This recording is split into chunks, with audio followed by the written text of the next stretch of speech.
말씀은 누가복음 2장 1절부터 7절까지 말씀입니다. 제가 읽는 성경으로 89페이지에 있습니다. 누가복음 2장 1절부터 7절까지입니다.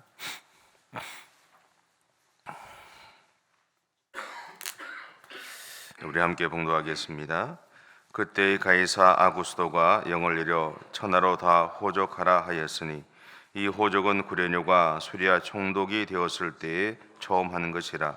모든 사람이 호적하러 각각 고향으로 돌아가매 요셉도 다윗의 집 족속이므로 갈릴리 나사렛 동네에서 유대를 향하여 베들레헴이라는 다윗의 동네로 그 약혼한 마리아와 함께 호적하러 올라가니 마리아가 이미 잉태하였더라. 거기 있을 그때에 해산할 날이 차서 첫 아들을 낳아 강보로 싸서 그 위에 누이었으니 이는 여관에 있을 곳이 없음이라라. 아멘. 하나님께서 쓰시는 사람이라는 책에서 저자는 이런 말을 합니다. 하나님에게 복종하는 사람은 그가 일하는 직장이나 지역 공동체에 영향을 미칠 수 있습니다. 한 사람의 학생일지라도 학교 전체에 영향을 줄 수 있습니다. 자녀 하나가 가족 전체를 달라지게 할 수 있습니다. 겸손하고 순종하는 한 사람의 삶이 교회 전체를 뒤바꾸어 놓을 수 있습니다. 그러므로 그리스도인은 하나님 나라의 시민으로서 하나님 나라의 방식에 따라 각자의 몫을 담당해야 합니다. 또한 허드슨 테일러라는 사람은 이런 이야기를 합니다. 우리가 행하는 모든 일이 하나님에게 중심을 맞추고 있는지 항상 주의를 기울여야 합니다. 하나님의 일이란 하나님을 위해 사람들이 하는 일이 아닙니다. 사람을 통해 하시는 하나님 그분의 일입니다. 이 하나님에 대한 하나님의 일에 대한 분명한 인식과 함께 우리가 그분의 일을 위한 도구로 쓰임 받는다는 사실들을 이제 우리가 깨달았을 때 우리의 삶에는 새로운 의미와 목적이 이제 생기게 되죠.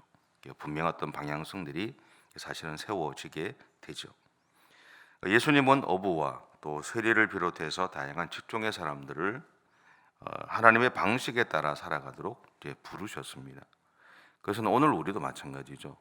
우리의 삶의 자리가 다 다르고 우리가 하는 직업이 다르고 살아왔던 모습들이 다 다른데 그런 우리들을 하나님이 부르셔서 하나님 그분의 방식에 따라 우리가 살아가도록 만들고 계시는 것이 오늘 우리 삶의 현실이기도 하죠. 그 이후부터 하나님은 세상 속에서 살아가고 있는 사람들을 부르셔서 로마 제국도 세상도 뒤집어 놓으셨습니다. 이것이 하나님의 방식입니다.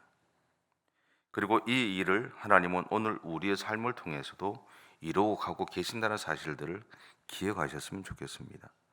우리는 우리 스스로를 생각할 때 너무나 미약한 존재다라는 이야기를 하지만 미약한 존재이기는 하지만 근데 우리가 약하지는 않습니다.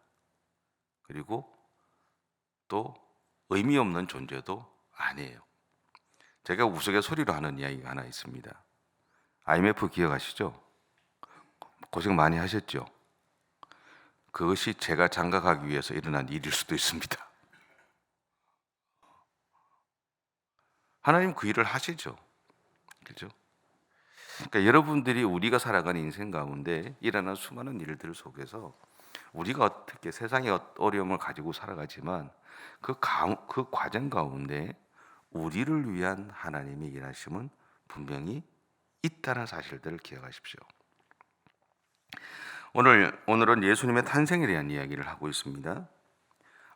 당시에 로마 황제였던 이제 가이사 아구스토는 전국에 호적령이라는 것을 내리죠. 이 사람은 로마 원로원으로부터 나중에 아구스투스라는 칭호를 받습니다. 그 칭호의 의미는 어떤 것이냐면 위대하고 고귀하고 지극히 숭배받는 사람이다라는 그런 의미가 있다 그래요. 그러니까 어떻게 보면 최고의 찬사를 받았던 사람이라고 할 수 있습니다.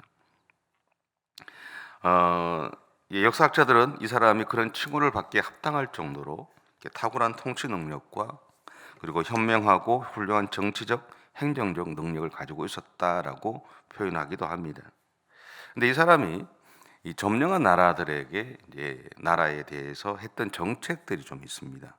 그것이 한 뭐 여러 가지가 있지만 네 가지 정도 생각하면, 첫 번째는 지방 자치를 부분적으로 이렇게 허용했다라는, 점령한 나라인데 자기 나라의 어떤 정치나 뭐 이런 것들을 이렇게 적용시켜야 되는데, 점령한 나라의 어떤 지방 자치를 어느 정도는 이렇게 허용을 했다라고 얘기해요. 또 하나는 뭐냐면 점령한 나라의 문화와 종교와 생활 풍습 등을 인정해 주었다 그럽니다. 그래서 유대인들이, 예수님 당시에도 보면 유대인들이 회당에서 예배를 드리고 뭐 이런 것들이 거기에 다 포함되어 있는 거고요. 또 이 로마 황제가 아마 그런 방법들을 선택한 것 중에는 그 어디죠? 바벨론의 그 느부갓네살 왕이 행했던 그 정책을 배워왔는지도 모릅니다. 그 또한 그렇게 했었기 때문에. 그리고 로마법에 비추어서 이렇게 무리가 없는 한 안에서 점령한 나라의 법률까지도 인정해줬다 그래요. 그래서 예수님을 이 로마 총독에게 데리고 갔을 때 우리에게는 죽일 권한이 없다라고 얘기하잖아요. 죽일 권한만 없고 나머지는 다 인정해줬다는 얘기거든요. 그게 이제 거기서 나온 겁니다. 그리고 점령한 나라의 예술이나 문화 그리고 건축 등을 장려해줬다 그래요. 무시하지 않았다라는 거죠. 이러한 정책들로 인해서 이 사람이 이 황제로 있는 동안에 아주 오랜 시간 동안 평화가 지속됐다 그래요. 그래서 로마에서는 이 사람을 향해서 자비로운 정치가다 또는 로마의 대부다라고 그렇게 부르기도 했다고 이렇게 얘기합니다. 어쨌든 이러한 정책으로 인해서 그것을 이용했던 점령된 나라들이 무질서하게 되었다라는 그런 이야기를 그의 귀에 들리게 되죠. 그래서 그는 로마에 속한 모든 나라들로 하여금 인구조사를 실시하도록 명령을 합니다.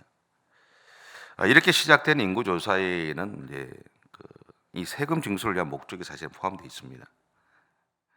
그리고 이 세금 징수를 통해서 점령한 나라들의 질서를 세우고자 했던 그의 의도 또한 그 안에 포함되어 있습니다.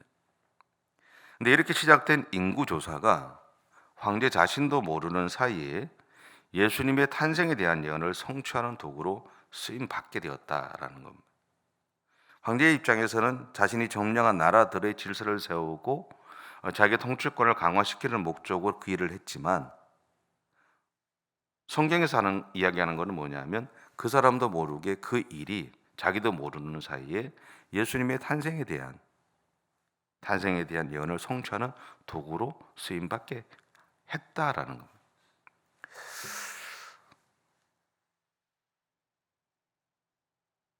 물론 황제가 인구조사를 하게 된 것에 대해 그것에 감춰졌던 의미를 알았던 사람은 아무도 없습니다. 하지만 지금 우리가 분명히 아는 것은요, 로마 황제가 했던 인구조사가 하나님의 섭리, 다시 말하면 하나님의 일하심의 결과였다라는 것이죠.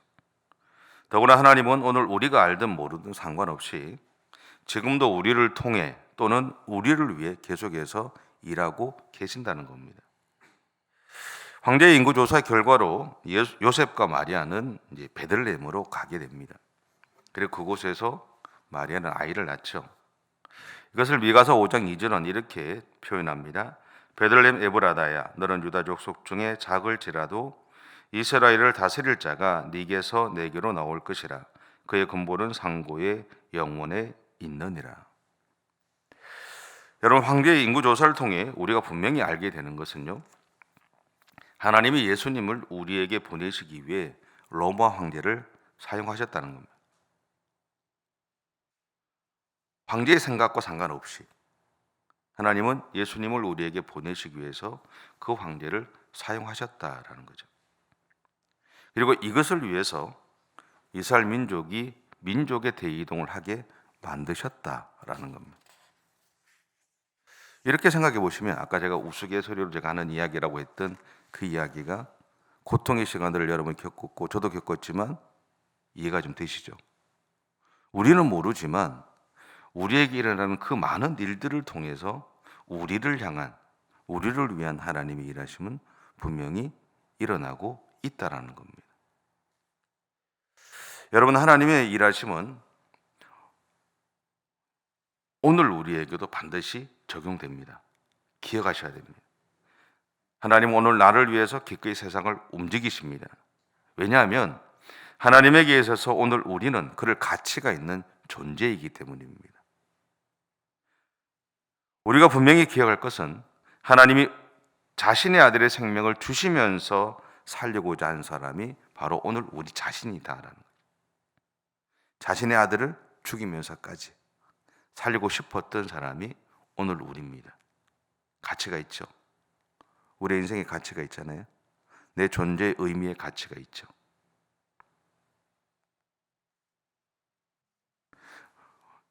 우리는요, 그러한 하나님의 놀라운 은혜를 받은 사람입니다. 우리를 향한 하나님의 사랑은 너무너무 크죠. 그래서 하나님은 세상과 바꿀 수 없는 우리에게 중요한 사명을 하나 주셨습니다. 그것은 세상에 예수님을 전하는 거죠. 복음이 전해지기 시작하면서 계속해서 끊임없이 이야기되는 것 중 하나가 세상에 예수님을 전하는 사명. 그것이 교회가 가지고 있는 가장 첫 번째 그리고 가장 중요한 사명이고 역할이죠. 이를 감당하기 위해서 우리는 먼저 우리를 위해 자신을 대속제물로 주신 예수님을 깊이 알아가야 합니다. 그리고 예수님의 마음을 깨달아야 되죠.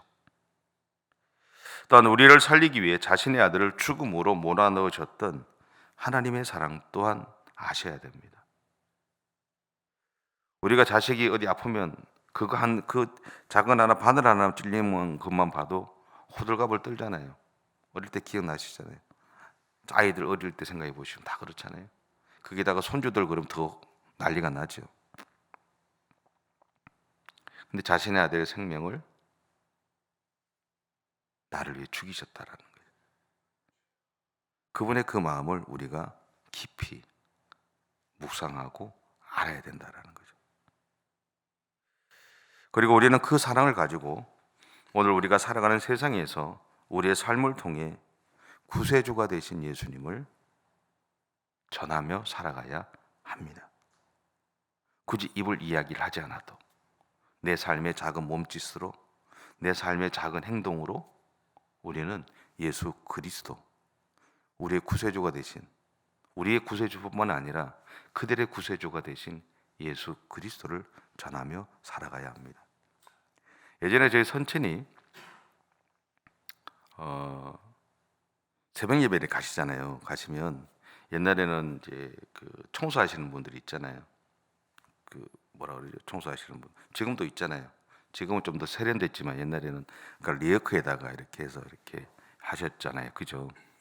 근데 그런 분들한테 지나가실 때마다 그 동네에서는 딱 정해져 있으니까 지나가실 때마다 수고하십니다. 안녕하십니까? 애쓰십니다. 이렇게 하고 지나가셨대요. 근데 대꾸를 안 하죠, 당연히. 뭐 그런가 싶다 이렇게 하셨죠. 그게 한 17년 뭐 오래됐죠. 그리고 교회 지하에 살다가 올라온 것이 제가 중학교 3학년 때였으니까 돌아가신 게 제가 대학교 4학년 들어가는 해였으니까 91년이었으니까 그렇게 생각해 보면 한 10여 년 정도 계속 그렇게 하셨던 것 같아요. 근데 참 놀라운 게 뭐냐면 저희 선친은 이제 노회장을 하면서 교회에서 옛날에는 교회에서 이렇게 나갔어요. 집에서 장례를 치르고. 근데 교회 뒷마당에서 이제 장례를 이렇게 노회장으로 장례를 치르는데 그 청소하시는 미화원이죠. 그분이 오셨더라고요. 오셔서 우시더라고요. 놀랬어요. 자, 우리가 세상에 예수님을 전한다는 것이 어떤 의미일까를 좀 생각해 봤습니다. 우리가 좋은 대로 살아가는 건 누구나 할 수 있는 일이지만 어쩌면 우리는 우리의 작은 몸짓 행동 하나, 말 한마디가 우리도 모르게 세상에 예수 그리스도를 전하는 삶이 되지 않을까라는 생각을 해보게 됩니다. 그래서 제가 여러분에게 지금 말씀드리는 세상에 예수님을 전하자는 이야기는 그 작은 몸짓입니다. 작은 행동입니다. 작은 실천입니다. 그것을 통해서 좋은 어떤 결과가 나타날지 모르지만 분명한 것은 우리의 그 작은 마음으로 삶으로 분명히 세상에 예수 그리스도가 전해지게 될 겁니다. 그렇게 작은 것부터 우리가 주님의 그 사랑을 실천하면서 살아가는 그런 저와 여러분의 삶이 되시면 좋겠습니다. 기도하겠습니다. 사랑의 주님, 감사합니다. 우리를 세우신 분이 하나님이시기에 그 하나님을 온전히 바라보며 오늘 또 믿음의 삶을 살아가고자 합니다. 주님, 우리가 가는 믿음의 여정 가운데 함께 하셔서 오늘 또 우리를 통해 하나님의 뜻이 이루어지게 하시고 오늘 또 우리를 통해 하나님의 사랑이 우리의 삶의 주변에 전달되어 줄 수 있도록 하나님 역사해 주시옵소서. 그렇게 쓰임받기를 원합니다. 그렇게 사용해 주시옵소서. 감사드리며 예수님의 이름으로 기도드립니다. 아멘. 하늘에 계신 우리 아버지, 아버지의 이름을 거룩하게 하시며 아버지의 나라가 오게 하시며 아버지의 뜻이 하늘에서와 같이 땅에서도 이루어지게 하소서. 오늘 우리에게 일용할 양식을 주시고 우리가 우리에게 잘못한 사람을 용서하여 준 것 같이 우리 죄를 용서하여 주시고 우리를 시험에 빠지지 않게 하시고 악에서 구하소서. 나라와 권능과 영광이 영원히 아버지의 것입니다. 아멘.